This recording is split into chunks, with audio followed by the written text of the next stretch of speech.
Yep. Oh wait, you got to be inside the mic. Go harder. And we've got to make sure we've got to work out how to link these fucking audios better, Donnie. But we'll start now. Welcome back to episode 2 of Melbourne Strength Cultures podcast. The first thing we're going to do is go through what the reviews were, or some of the discussion points that were brought up. What was one of the feedbacks for Charlie? We had some anonymous feedback that Charlie's posture was poor, that he was a bit too relaxed, a bit too kicked back. So, Charlie, what do you have to say in response to that? Well, I'm not going to say what I actually want to say, because the first thing I was going to say was eat a dick. So you just said it anyway. Don't say it. Said it anyway. Well, don't say it, man. So, it's a podcast. It's audio. You got the bonus of getting good quality video. You kick back too hard, man. Well, you were kick back. You were too relaxed.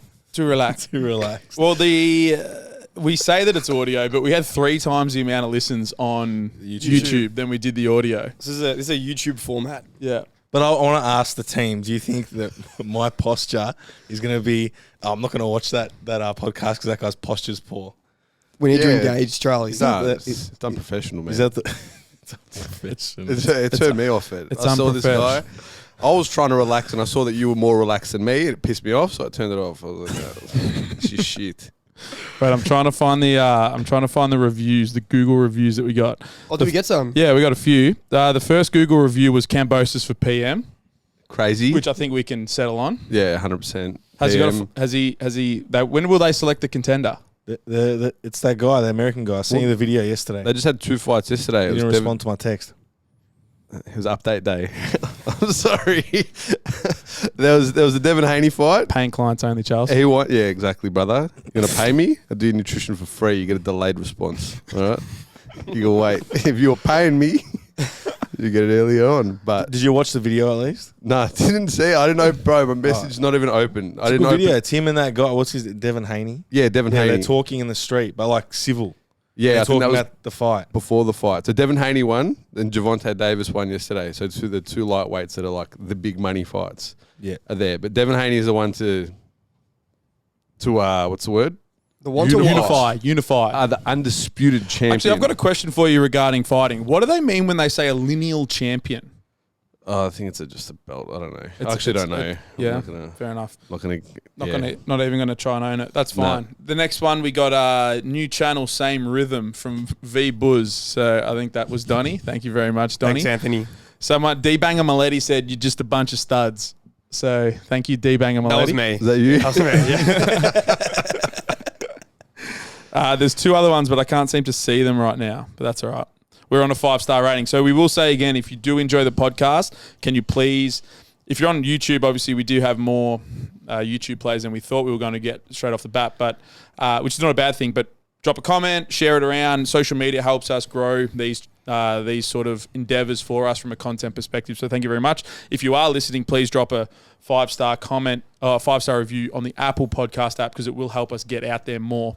Other feedback. What else did we have from I think overall it was pretty positive though. I think it was a good first crack at it. I think we've got to get my dad on here at some point. Yeah.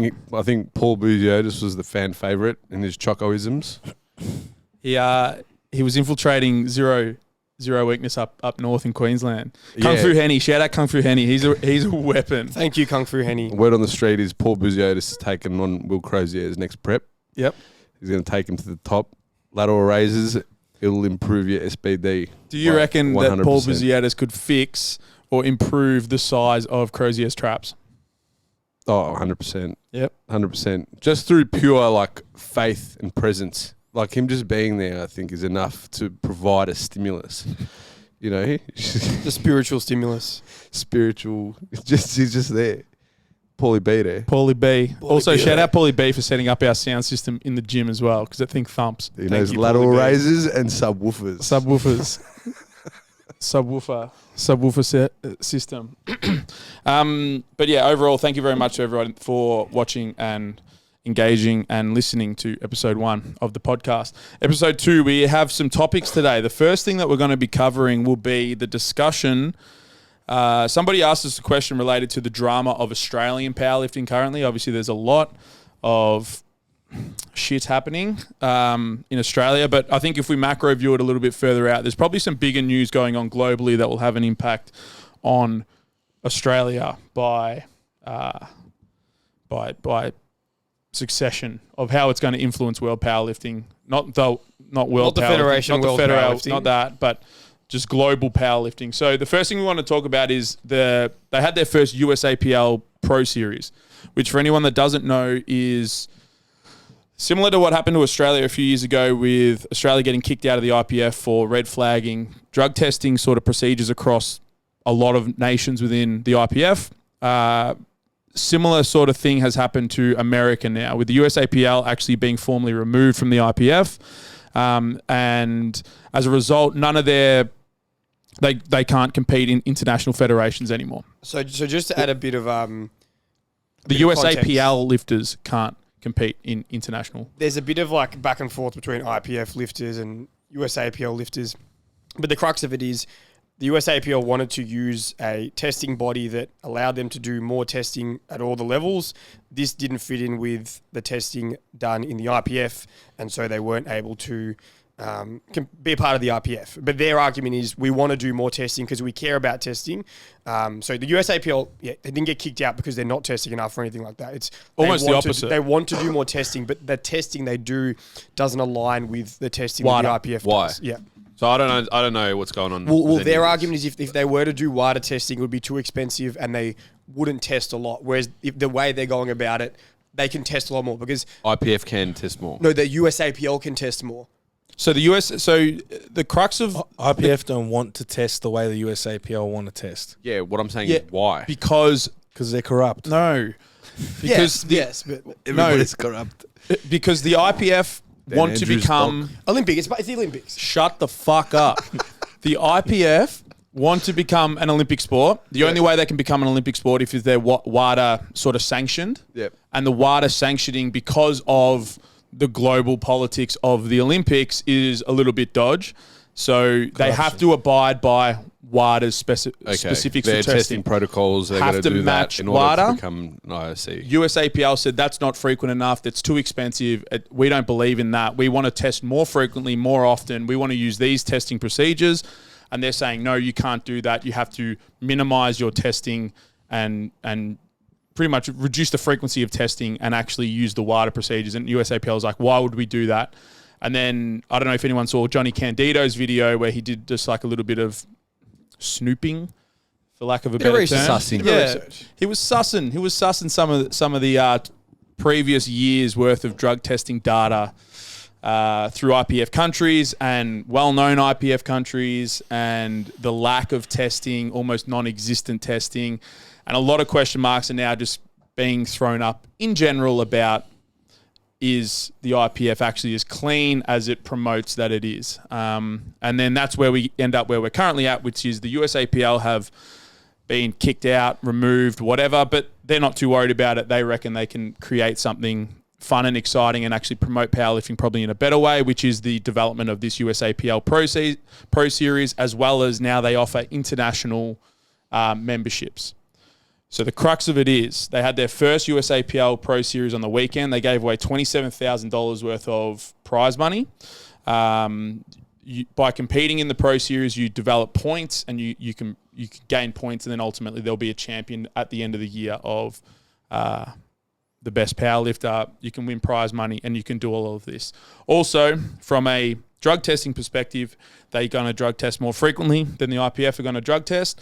So really, when you think about what is true drug tested competition, when you view the level of competition that America can offer, now we're talking prize money, it offers a very exciting incentive for high level lifters. Yeah. So it's essentially making like what would be an NBA. Essentially, yeah, that's basically what it is. Yeah, because like The best come to play. Even though the NBA players, like, at some point they want to represent their country, but really, like, They don't. really care. They want to go where the competition They is. want to be making money. They want to. They want to make a $40 million contract. They want And to they have want their real off seasons. They want to, It's not to say that the World Cup's not real competition, but they want that. So it's more appealing for them to do that. Because if you're From the a best, you financial want to go amongst the standpoint, best. it's more competitive. Yeah, exactly. Now with this USAPL, are they, as a pro series, are they restricting it to just American athletes? No, so or this is gonna it. be- They've opened up an international competition. They've Okay. opened up, international memberships. So you can fly to America and compete. Obviously with COVID being where it's at right now, this year might be a little bit difficult for some nations, but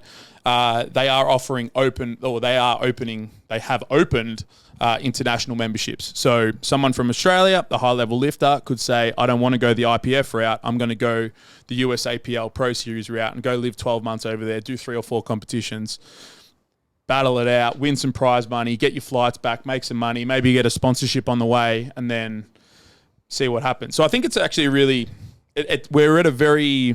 Obviously, Australia has been in it for a few years now where it's like, what is the federation that offers the best line of international high-level competition?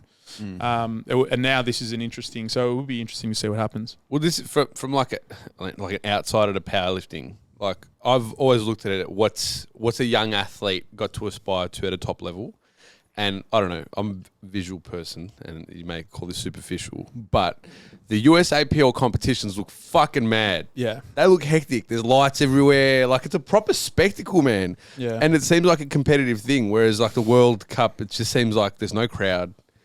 Like The IPF. it's the IPF. The IPF, because they've always tried to be so... Professional. Yeah, they've tried to. That's always been one of their draw cards, is that we are a higher level of competition. We're professional. We're going like we're wider. All of that sort of stuff then breeds. It's like a constraint in and of itself that it breeds like a hyper professional. Like the judges act in a way. The crowd is often responsive to that and is very quiet. And whereas other feds, man, like you go to Pro Raw. And you can't hear when you leave. Like it's just been thumping bass in your ear the whole time. It's boring. Powerlifting. IPF. Yeah. It's stiff. Yeah. It seems Boring. just stiff. I even and, like, watched the live stream. That's why I never even watch it because it bores. Just me. watch the It's highlights boring. at the end. Yeah. You go on Instagram, watch every lifter's highlights, but the Pro Raw does, even the local comps that we have here at Melbourne Strength Culture, the last one was thumping. There was a mad atmosphere in there. JP's comp strength fortress. I remember when we started playing music and everyone was like, "Why are you playing music?" And I'm like, "There's no rule on that you can't play." We were like one of the first gyms to just let the music roll. Everyone else used to turn it down when they lifted. Oh, next lifter up, bar is loaded. Turn the music down. And we're like, "Fuck that! Just thump music." It's like they can hear squat, bench, dead. Like squat, It's not press, like whatever. golf. No, you're lifting weights. You're lifting weights. Like seriously. So it will be interesting because I think it now, and this is something that we've spoken about in-house, and it's not something I want to discuss openly on the podcast just yet from like our future in powerlifting, but as in Melbourne Strength Culture, it just blurs that line again. Like that, it's a difficult time to try to strategically build an international level team or whatever for Australia, I think, because we're not in the IPF. I don't know if we've got the quality or the caliber. Yeah, there's definitely some lifters, but I don't know if we've got many lifters that could go and compete in like a USAPL Pro Series. Like there'd be a handful, but it's just a tricky spot because it works for America because for a lot of these guys, it's a better option for them to compete in the USAPL because there's various weight classes where there's like 3 or 4 guys or girls who would come first if they were the one at the IPF. So they're like, why do I want to necessarily go to the IPF if I can compete against, and it's not in every weight class, but in a lot of weight classes, the competition is better in their own country. So what's the desire for them to go overseas to beat someone by like a heck of a lot? Well, not necessarily in every case, but that's where they want to be. In Australia, obviously, that's not going to be the case as much. We might have a handful of lifters who can go there and hold their own, but for Australian lifters, the IPF is probably going to be, if you're at that top tier, that's where you'll want to go. Like, that's going to be your avenue, I think. It seems like this is like, I don't know, I just look at, this is me personally, I just look at the untested stuff more because it's just hectic. It's a spectacle. And it seems like there's so many of those competitions for untested. Like, there definitely seems to be more monetary, not that money prize pools is all that matters or the direction that most people are going to be drawn towards, but there definitely are more, 100%. Yeah. But now with this, because the USAPL is a fucking massive federation, huge. So a massive federation that now will have to spend way less money on IPS fees and their testing. So they've got a lot more resources up their sleeve now to do cool stuff. And it's going to be cool to see like it'll be interesting to see a fun, entertaining, tested competition because it just hasn't happened a whole lot on a big scale. Yeah, so it is interesting. And the repercussions, what it means for Australia, I think we'll find out probably not this year, but I think next year would probably be the start of it. We've still got to get on our feet from the last 2 years, I think, before we start to think about too much international related stuff. And even still, like, the percentage of lifters that international sort of stuff actually matters to is really very small. It's a very small, but it's still interesting to discuss, and it does influence the future. So it's probably a topic that we'll keep talking about a little bit over the coming months and probably the coming year through the podcast, and it'll be interesting to see your take. So let us know what your thoughts are. If you are an international caliber sort of lifter in Australia and you are watching this, let us know in the comment section on YouTube or shoot us a DM, like sort of where you're going. If you want to keep it anonymous, that's fine. If you don't want to if you don't want to tell us because you don't really give a shit about us and our opinion, that's fine too. We're fine with that. But we'll move on now because we do want segments. The second segment that I wanted to bring up, and I think somebody put this in the question box, was like MSC lifters doing good things or recently doing good things. But I think this is something that we should bring in regularly anyway as a consistent segment. It won't be a long segment because we obviously want to let it roll, so we won't bring everyone up all the time. But a few people in the MSC sort of cauldron that are doing good shit. The first one I want to shout out is Britt Romer's curling the 17.5 kilo dumbbells. Do you know how many men she's just taken? Britt's a weapon. Britt's a weapon, man. Brit is a weapon. Yeah. What was she incline pressing the other day? On the machine. She was doing like 2 plates. Man, I've seen guys on there with 1 plate and 1.5 plates. Britt Romer's weapon. But the best part about it is like because I watched the video this morning, and it's just like I want to film just in case I can do it. It's the fact that you're going out and doing something that you possibly can't do. I think is the 100%. best part most of the time. Yeah, like that's it. Because you could sit. I say it with curls all the time. Like how many guys sat on guys, girls, whoever it is, doesn't matter. Sat on the 7.5s and the 10s forever. They just sit there. It's a little hard. Maybe the 12s. Maybe the 12s tops. I think it's a disease through lifting that people don't train their isolation movements hard enough. The isolation. Yeah, well, especially powerlifters. Well, this is where the thing is now. It's like, I saw it a while back. Someone posted it. It's like, it was almost like poetic, but it's like the fact that accessories shouldn't be called accessories. The problem lies in the fact that they're called accessories. And it's like, now it's like you don't treat your accessories. You got to put the same, like if you got 3 sets of curls, you put the same effort and intensity that you would into your deadlifts. No, 100%. It's like the whole like how you do one thing, how you do everything sort of deal. You know? And it's like even with squat, bench and dead, like there's a whole bunch of muscles going on. You know what I mean? You get good at them. Bit of transfer. There's a bit of transfer. If everything gets stronger, That's it.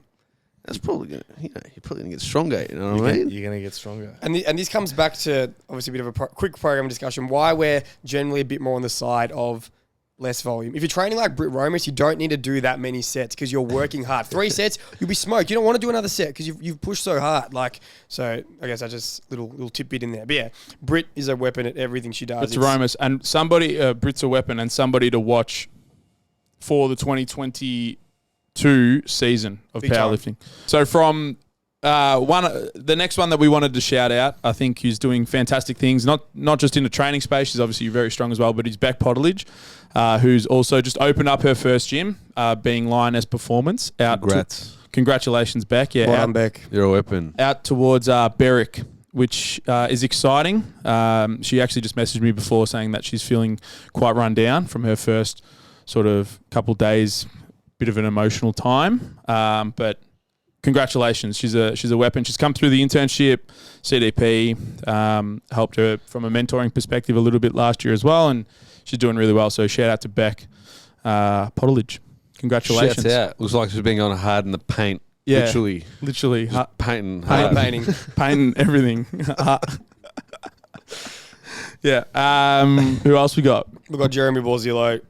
Brick Daddy. RDL'd 220 for 5.9 reps. Well, firstly, everyone needs to work harder on their RDLs, and Jeremy is leading the charge. If he wants to do something, he's going to do it. He's going to do it well.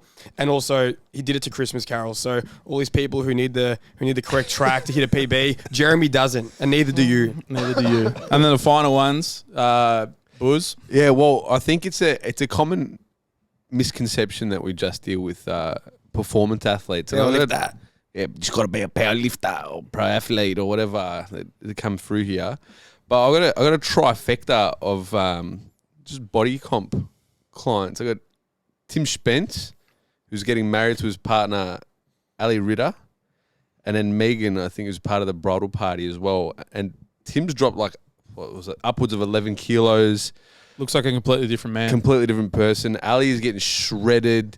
Megan's just hit her goal as well, looking great. And they've all hitting like proper performance goals as well. Like they're all hitting running PRs, but 10K PRs. The girls smacked it.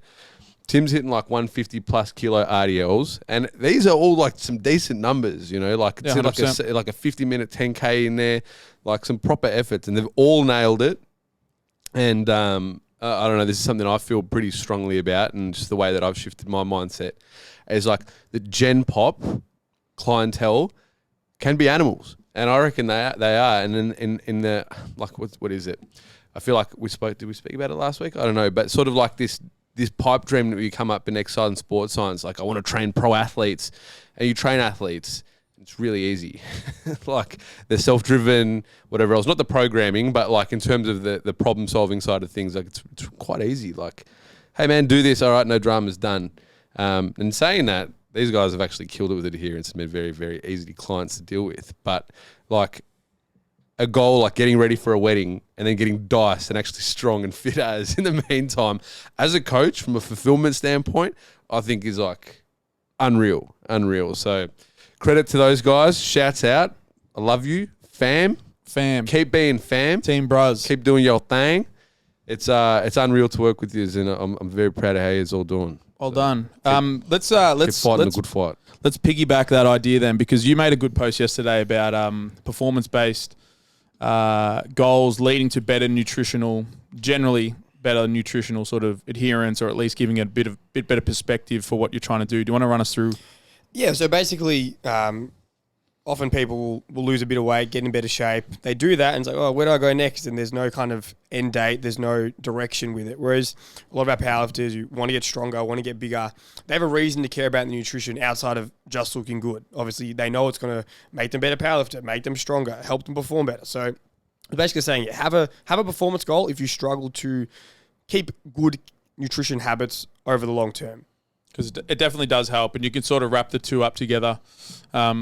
And I think we've found that and we were discussing it last week, like when Charlie and I first started the gym, that not everyone just wants to be strong. And I think it's a bit of a misconception as well that we only just train strength athletes, as you were sort of talking about, because actually we could piggyback another idea here. One of the other little question boxes that I got was, how does somebody start with building a gym similar to what you guys have got and what we're doing? But I think if you were to come into our sphere and actually see, we do have some high-level guys, but I would still say more than probably 50 to 7, probably 60, let's just strike in the middle. 60% of our clientele are probably still, quote-unquote, Gen Pop, either just starting out, maybe 6 to 12 months into training with a little bit of actual programming or something, just more of your generalized goals.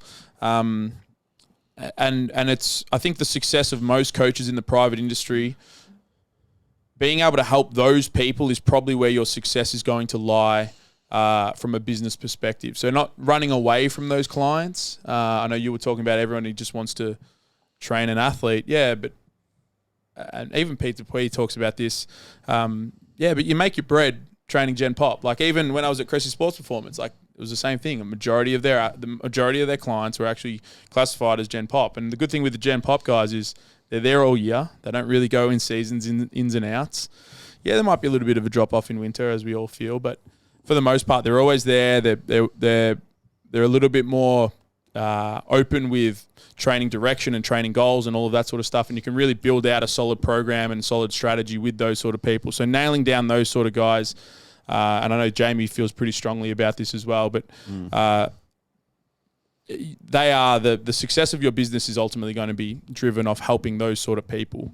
Very few people in the world can call themselves a pure powerlifting coach or a pure sports performance coach that doesn't help anyone that would be classified as Gen Pop. And a lot of the powerlifters as well that we train, have come from being general population We clients. built them, yeah, 100%. They walked in the gym not really wanting or ever even hearing of powerlifting, and they walked in, they wanted help with getting stronger, getting bigger, maybe touching up on their body comp, and then, oh, this looks like fun. There's a few other people doing it, and then they end up doing a comp, and then they do it for 2 or 3 years or even longer, some guys. So I feel like the word general population got a bit of a negative stigma attached to it. That's why people look at it as like general.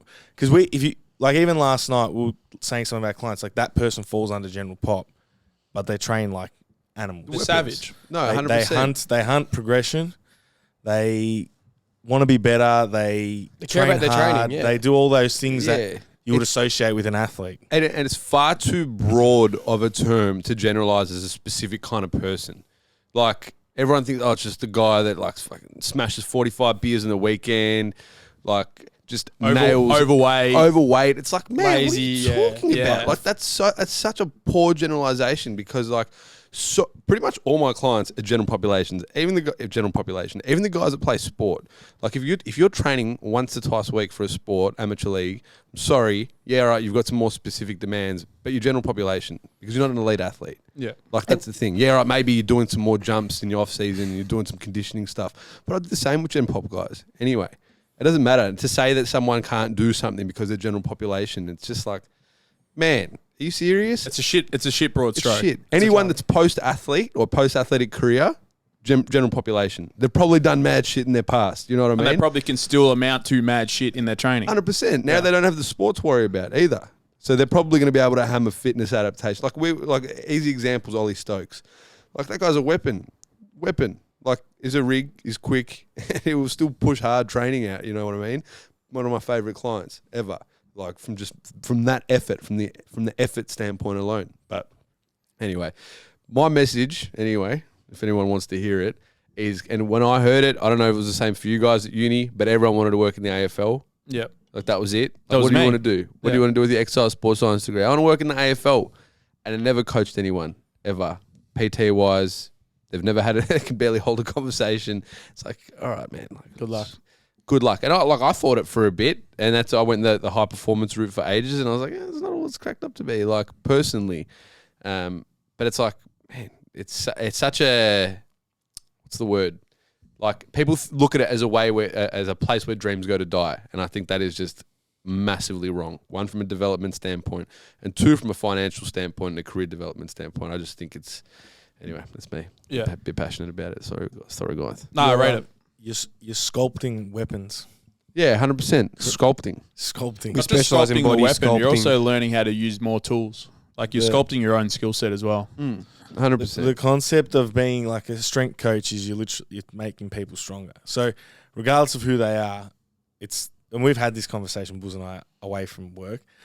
It's where our job is literally stressing people to make them better and stronger. Like, that's a cool thing when you think about it, regardless if they're general pop, powerlifter, footy player, swimmer, whatever sport they're in.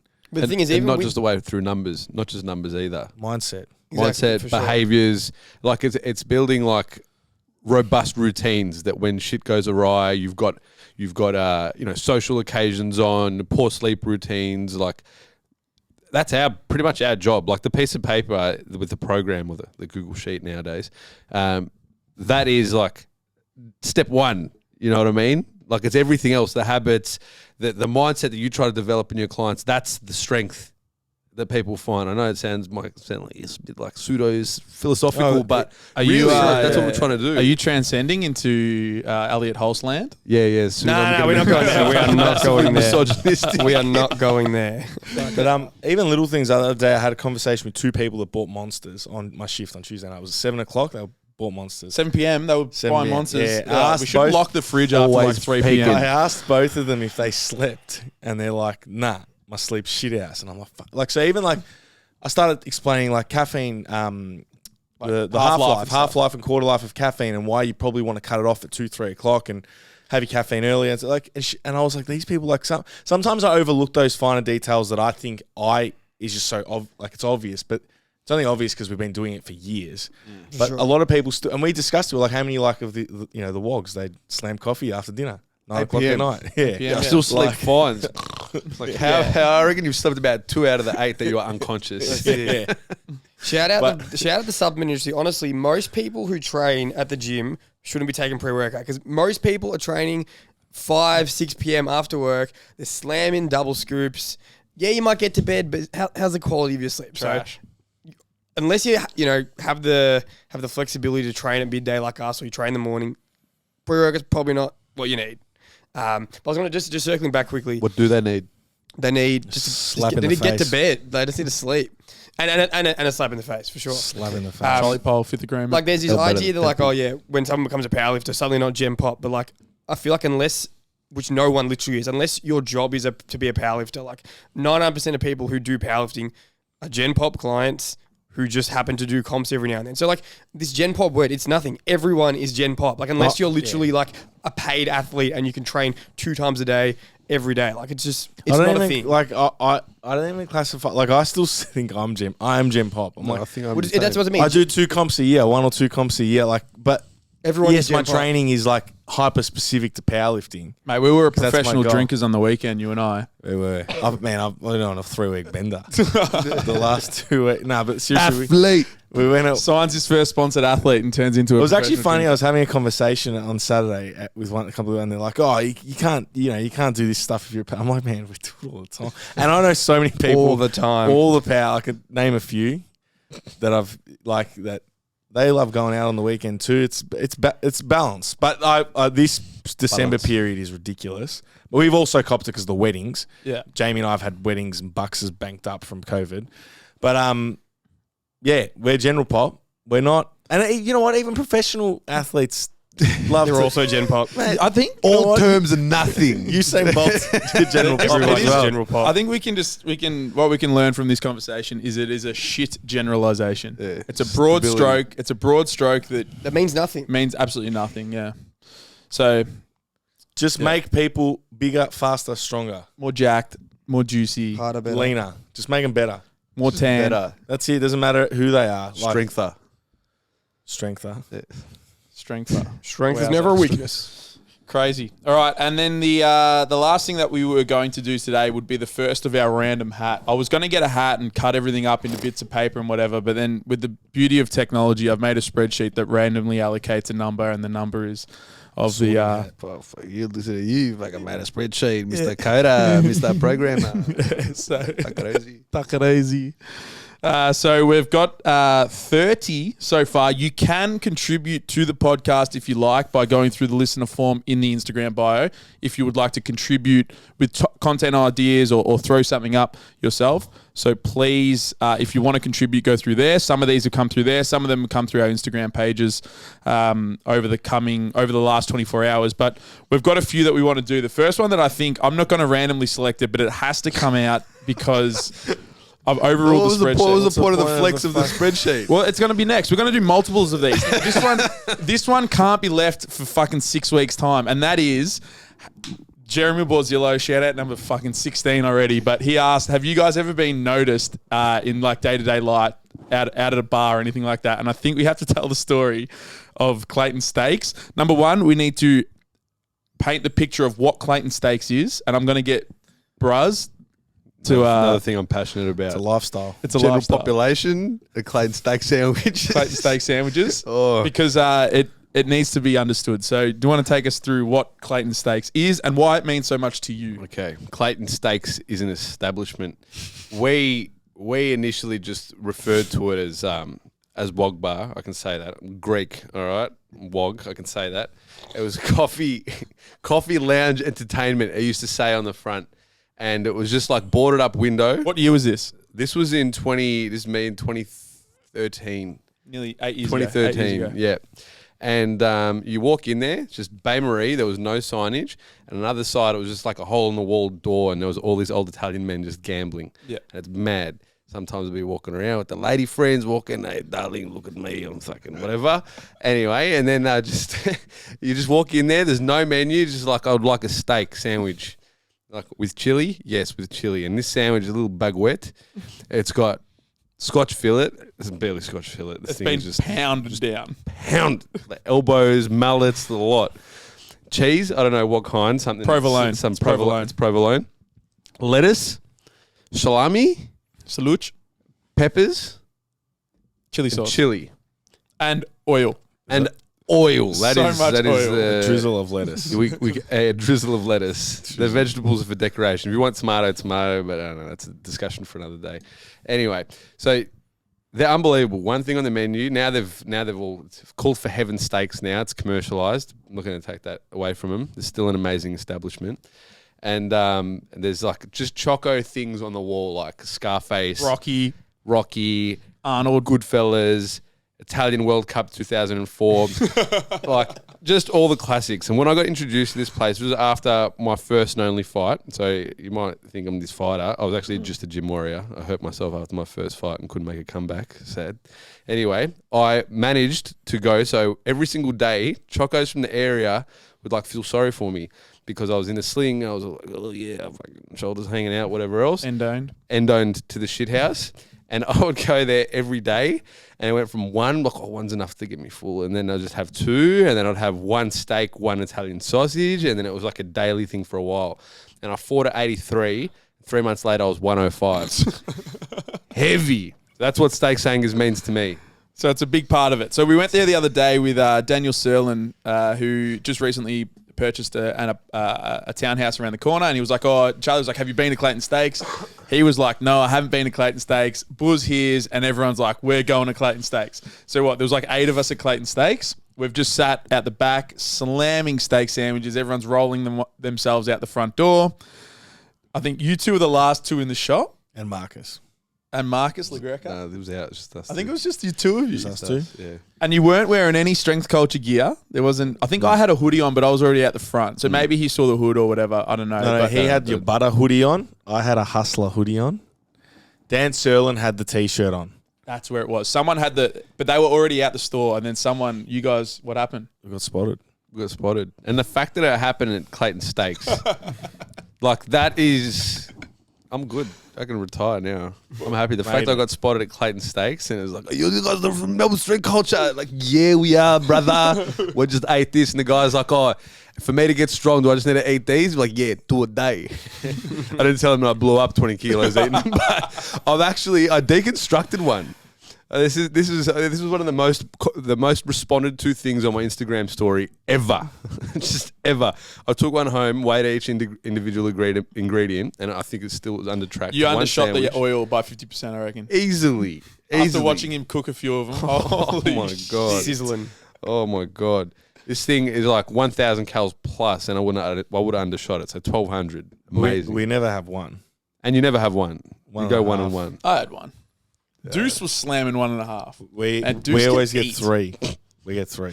1.5 each. Deuce eats, man. She can eat. Yeah. Crazy. I've eaten a 4-stacker once. All props to her. Bit messy. 4 stack. Yeah, ruined my week. Horrible. Guts. The worst is when the oil drips all the way through and just melts the bottom piece of bun. Gone. Oh, that bun is barely bun anymore. Gone. It's so You're just soft. picking up the steak from the thumbs underneath. Letting them marinate. Yeah. I've got one other from when I was recognised. One of the only times I was at Itchy Knee, and I just ate Itchy Knee in St Kilda with Will Berkman, a real Aussie powerlifting lineup here.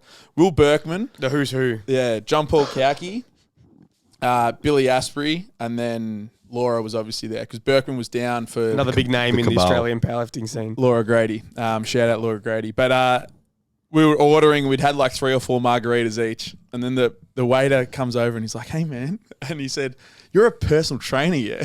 And I'm like, yeah, man. He's like, yeah, I watch your YouTube channel. And because I was like semi-drunk, I just lit up. I was like, I couldn't believe it. I was there with like John Paul, who's like one of the OG like influencers on me. I'm like, yeah, fucking I didn't remember. Like he's got 30,000 subs or something. Didn't know JP's. But at the time we had like 3,500. I'm like, yeah, fucking oath, I'm on I was YouTube. about to say 4 margaritas deep and recognition, you would have turned into a real prick. Like, yeah, bitches. And Berkman still gives me shit for it, but I felt really good about myself. Yeah. Did you go, are you seeing that reach push pull ratio, brother? Yeah. You See just those gotta hot reach ones? it out, yeah. Those hot topics of discussion. But that was one of the other ones. I was half cut on bloody St Kilda Boulevard. But it was a good time. It was a really good time. But now we can use this The actual random generator. the random number generator. I'm just going to press 2 buttons. Got recognised a couple of times. Remember that time, Charlie, that someone thought we could use our pool to get into a nightclub? Yeah, how'd that go for you guys? You got barred 3 times in one night. We got barred 3 times. Call him out. Call him out. Albion. So Albion Rooftop. I'm just staring at the camera. Albion Rooftop. Use a bunch of dogs. They let me in. I got in sweet. They let you in. I don't know how they let you in. Do you know what their issue was? It's like, so we got knocked back. We didn't use the strength culture thing once, and when it was suggested to us, we laughed. I would have just gone home. All right, we laughed. They're like, "Oh, the guy's a powerlifter, so use that." We're like, "Bro, we're still not saying that." At the front of the Albion with a full line, like, "Yeah, brother, I work at Melbourne Strength Culture." Anyway, their reason for knocking us back was there were Lebanese guys in the weeks previous that got into punch-ons there, and it was me, you, and Lukey. Lukey had a beard, you had a beard, and I had like some stubble. And they're like, "Yeah, you guys look Lebos, so we're not letting you in." But they knew, and they were just not having a bar. It was something about me, Bouz, and Lukey that they didn't like. They did not want a bar of. I was like, these guys like really don't want us in there. They knew you were Jamie B from the area. Oh, and the worst Three thing of us. the thing that irks me more than anything else, the bouncer was like, "It is what it is." Oh, he did. No, he did. He's like, it is what it is. Oh, No. irk. Nah. Irk's the word. Irked me. That's That's generator. trash. You got this generator, Mr. Programmer. That's trash. Yeah. We got the. Let's go. We're gonna go straight in. Silver linings though. We ended up sitting on a park bench drinking beers. Yeah, It was way better than the good. Albion in South Melbourne. Way better than the Way Albion. better. It's Park silver bench. linings. You always got to look at the silver linings. I don't even like those places that much. So I was like, oh, much prefer. I didn't want to get in. the park. I After the didn't. fact, yeah, I didn't want to get in like anyway. It's like when you get broken up with, you're like, oh, I didn't even like it that much. I hate those places, and the only reason we were there was because Jason's birthday, and Jason's a good mate of ours, and we go support him and be there. But I actually hate those places. I hate that pretentious shit. Nah, brother, you go there and you make a fool of yourself on purpose at the pretension plate. I'd rather do it in someone's backyard. Pop, pop, rocking pop. out. All right, we're moving on. We're moving on from the Albion and whatever. Albion and Charlie's poor All right, posture. the first one randomly generated. What is your favorite music album of all time? Favorite music album of all time? Tough one. I got a list. Hit us up. Outcast, Speaker Box, and The Love Below. Crazy album. Outcast, The Goats. Yep, I'm gonna say that one first up. Didier. For me, Beatles. the Beatles, Abbey Road is up there for sure. The Beatles. The only man born after 1990 to like the 60s better than anything Me else. and Brick. Elise, but Elise isn't a man. And Brick would be close. Mine's Gang of Youths. Go further in lightness. Go farther in Go darkness. farther in darkness. Lightness. One of those I don't even ones. know the name of it, but Yeah, it's the best album. you know what it is. I Everyone knows don't what it is. have. So when I say this album, I don't, because I feel like at that time it was a good album and that I really enjoyed a lot. Was Watch the Throne by Kanye. That was a big album. That was a big I album. would not pick that. I wouldn't pick it as the best. It was a good album. No, There but are I some would good not pick tracks that on coming there. from No way. Charles. For me, Yeah. No, because I don't know if I have like, I don't know how like, because what's see, I don't even know like albums that well. Yeah. I feel like albums are a bit dead because of Spotify, because you don't go to the like when we were kids, you used to go to Sanity and buy an album, and you'd see the copy. Showing your age, and Charlie. You had like you could see the album, and you'd have that relationship with the cover art and all that crap. Whereas now, Spotify, you just find songs. And I still people, G up though. When I see an album on Spotify, like I'll make a thing. To What's a listen to it new from start album to that's finish. been released that we've listened to? Weave? Weave. I don't know. Weave as a collective. do you mean Oh. Bouz has or because I can't say I've sat with you and listened to an album together. group listening? Group listening. Weave. That's our next podcast. We've listened to music together though. We've listened to music together, but not an album start to finish. cover to cover. We have Cover to we had a cover. tiny desk phase. Random Access Memories by Daft Punk. Daft Is another Punk is one. definitely they're all time. Yeah. We've got a Daft Punk painting coming for over there soon. Crazy. That's news to me. There you go. Yeah, we got a Daft Punk and a Notorious with flowers for faces. And Maroon 5 Songs About Jane. Songs about That's a that big is one. That's a big actually album. massive Maroon album. 5 go hard. That's a big album. That is a huge album. 2004. Eclectic pop taste from Charles. We got Maroon 5, Watch the throne. Daft Punk's Random Access Memories, their pop album, and watch The Throne. Yeah. There you go, Charles. Bit of John Mayer. More than meets the eye. Definitely- I liked John Mayer battle studies. Definitely back in the not day, getting so- into the Albion with that music taste. Not at all. Nah. All right, we're going to do, we might do 2 more of these. The next one I've randomly selected. Would David Goggins make an elite powerlifter? Yes. He was a powerlifter. He already Was he? Before he lost weight, he was a This question is powerlifter. shit. He's already done powerlifting. He was I a thought he was powerlifter. just fat. No, he was fat and a powerlifter. Yeah, and then he Was he actually? What did he just, lift? he just he was I don't know. How He's strong. done. He was There's strong. videos of him doing power like deadlifts and Like he stuff. just ate hamburgers and powerlifted and hated his life because he was depressed. Could he make an elite powerlifter? Nah. It was 100%. a chicken or the egg. I don't. He's depressed first, then he was powerlifter. I don't Yeah. think he could make an elite powerlifter because I think he's better suited to endurance events. I think he likes the punishment because he likes grinding for 4 days. I don't know. He just. I feel like that's his because you said a 5 at last 30 seconds. He likes to be uncomfortable. Maybe he'll go I know, hours. but we're saying that if powerlifting is his chosen pursuit, not if you've got the option. So if Goggins was like, if you said to Goggins, like, you must be the best powerlifter ever, He'd do it. and he'll do it. He'd do it. I don't think he'll be the best ever. He'd be elite. I don't think he'd be elite. the best ever. No, I think he would be a great powerlifter, just through pure Gogginsness. That's all that's got him where he is to where he is. That was the worst sentence ever. But he's got to where he is purely off grit. So he'd get to where he's in powerlifting off grit. It's grit. Yeah. But maybe his ISA will I think his hold him. ISA is wrong. What are we classifying as a great powerlifter? He's too narrow. He's too good at rotating. I don't know. Are You they might be- like there's classes? Is like there a- elite class? They have to be classed. Yeah. What's his that's body a different weight? question. What's his body weight? This is too hard, Charlie. He ruined it. Just yes or no, Charlie. No It's not a concept. yes or Yes it's not or a no. yes or no answer. I vote yes. I say yes. Because great comes from the heart. Can you objectify great? That's the issue. Yeah, but How do you measure great, Charlie? You can say For an great, yeah, objective but sport. that's like saying just because you put effort and grit into something doesn't mean you're going to be good at it. You can still be shit at something you put effort and There's grit grit into. and then there's David Goggins. He's another level. He is grit. What about would he be able to tolerate loads well? That's what I'm like. He might go too He hard. might go too Just hard destroys and- himself. Yeah, Oi. man, it seems like he had some pretty hectic loads going through his system, and all he had to do was stretch his psoas for 8 hours, and he was sweet. He was pissing But- blood in a psoas stretch saved him. With running, at least it made him the taller. load is limited. His body weight into the ground. Like obviously you can. It's not limited because It's not- bro, that guy ran like 100 Ks every weekend. For I know- how many weekends no, in a row? I know, but It's volume. not limited. That's volume. Volume of running has overall increased. load, but the though, overall is load nuts. of ground. Wait. Remember when we were thinking about names for the podcast and it was going to be called Between Two Chocks? Yeah. This is where me and Jamie sit. This is where we Between just, two chocks. you and I just melt into the couch and just let these two roll. But he I know what you're saying. I know what you're saying, but I'm saying with external weight, external load, he'll just fuck himself. but volume still comes into load.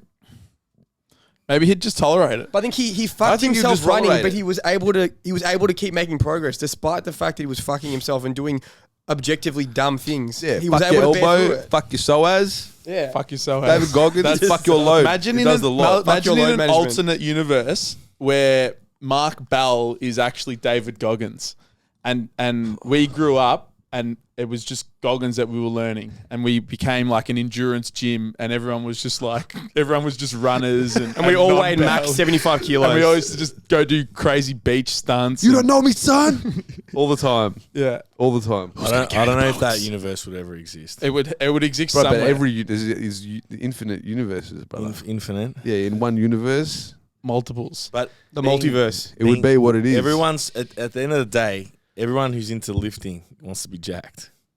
David Yeah. Goggins is jacked. He's Goggins. jacked though. He's jacked from running. No one's ever going to be like, I want to be endurance. Yeah, it's fair. Where here? Yeah.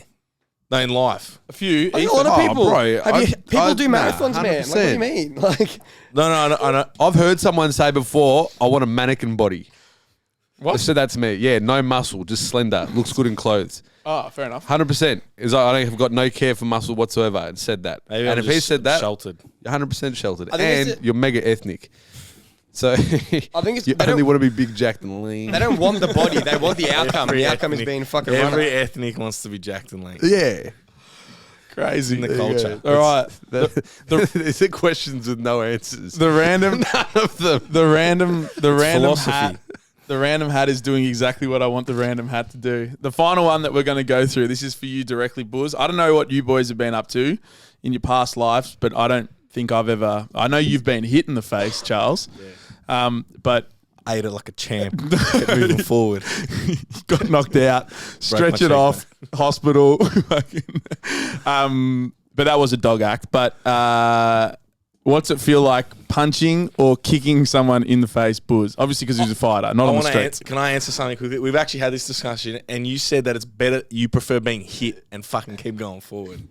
Yeah, mega choco answer. Yeah, no, so we'll answer the initial question first and then we'll get to that. It's interesting. Like it's, I don't know. It's not like you don't just hit someone in the face and like that's mad. Like it's not just about that. It's more so because you can hit someone in the face that's got less skill than you in boxing, and it's like it wasn't really satisfying. Like it's pretty average to be honest with you. Like the first time that I ever knocked someone out was not in a great setting. And I made my grandmother cry. It was in my backyard. Yeah, this is a good one. So this guy, I was mates with him, did karate, had a point to prove, and he's like, let's spar. I'm like, all right, done. Let's spar. And he just started going hard, like really hard. I'm like, man, what the fuck? Anyway, I threw a kick that was meant for his ribs, and he ducked down, and it was just like, and we weren't wearing shin guards, it's so bad. And it was just like, shin to face. At the time, it was just like he went down, invisible pillow. Oh my God. I was doing this, and my grandmother is off there just shouting in Greek, he's killed him! He's dead. And I'm like, go up and like slap him in the face. That didn't feel too good. Yeah. The first knockout in the ring, I remember distinctly Hadisuki, second shout out, he was there. And I was 16 and I remember I used to train with a lot of bouncers, like a lot of bouncers. The gym that I was at, the owner owned a security company, whatever else. Anyway, there was like a lot of bouncers that would come through there. And there's this guy, jacked, tatted as, like, these bouncers were bouncers. Like they could punch on, but they grunts. couldn't fight. Yeah. You know what I mean?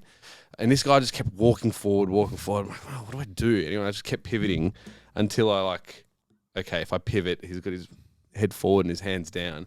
And pivot, kicked him straight in the face. And he like, I didn't realize he was out. And he starts like traveling in a direction. And as he's like tipping over, I threw a hand.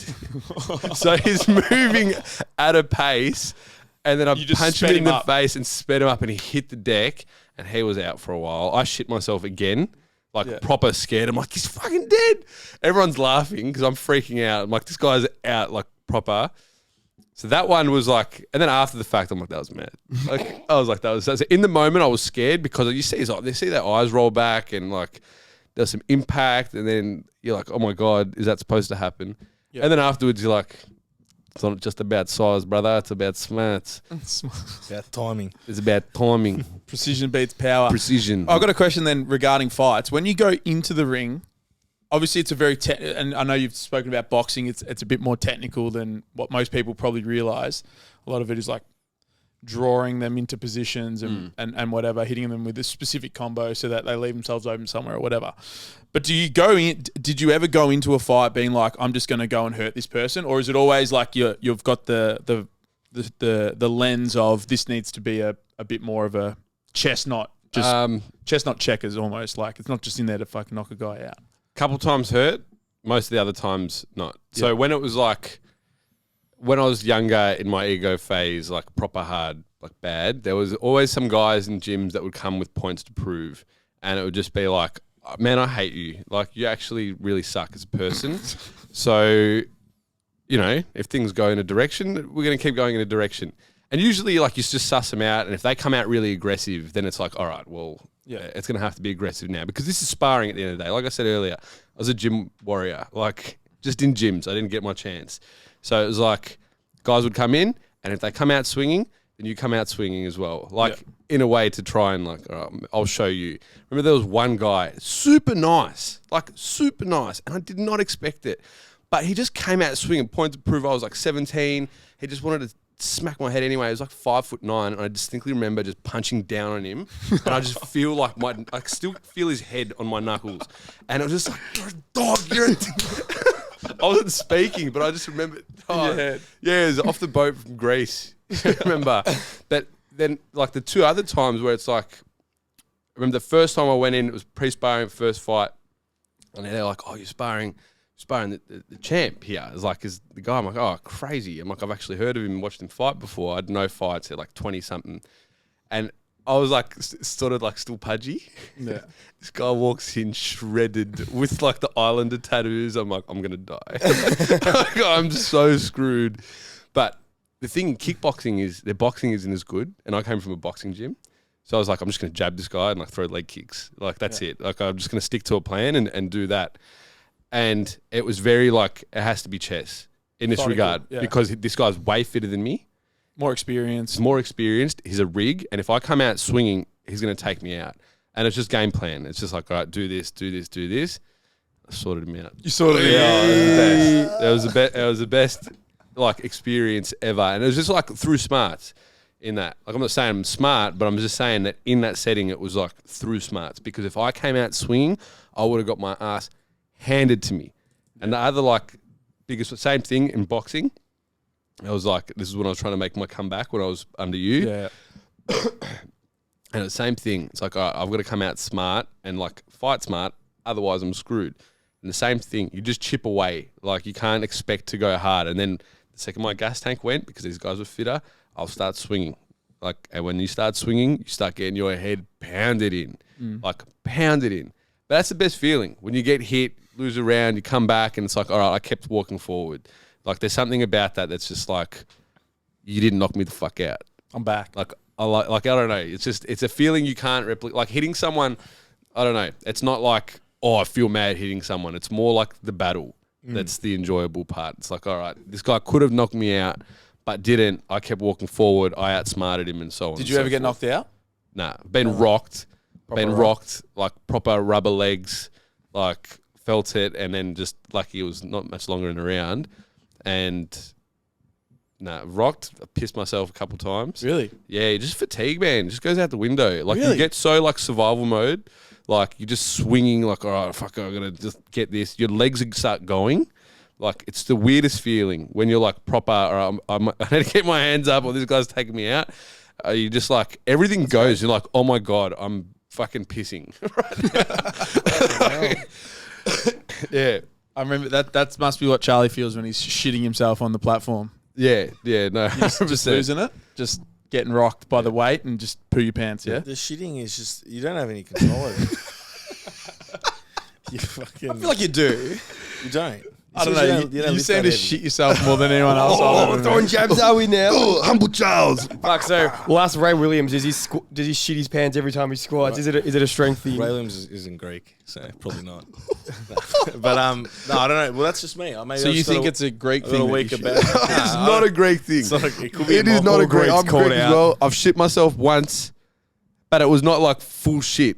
Not in boxing. This is lifting. I also think you guys misinterpret when I say I shit myself. I don't shit myself like shit in my pants. It's like, it's more for dramatic effect. Yeah, I've shit myself like I can feel like it's there. It's on the edge of the piping bag. You need to time your pre-workout nutrition better. I've seen you waddle pretty hard from out of a squat. Like, you rack it and you're like toes out and just like moving cheeks clenched. Side to side. It's just when you're fucking... You're a weapon. The most humble. There's no controlling it. I can tell you that now. There's big heavy hitter, big shitter. You fucking squatting. The only thing you're thinking about is getting the weight up, and then shit comes out. Pressure. Right. Pressure I'm gonna finish. I'm wrapping this up on the quote from Bouz: "Big heavy hitter, big shitter." That's humble Charles. That's it. All right, we'll wrap this second podcast. Donnie and I have the tough ask of trying to make a name and a title for this one, but we'll work it out.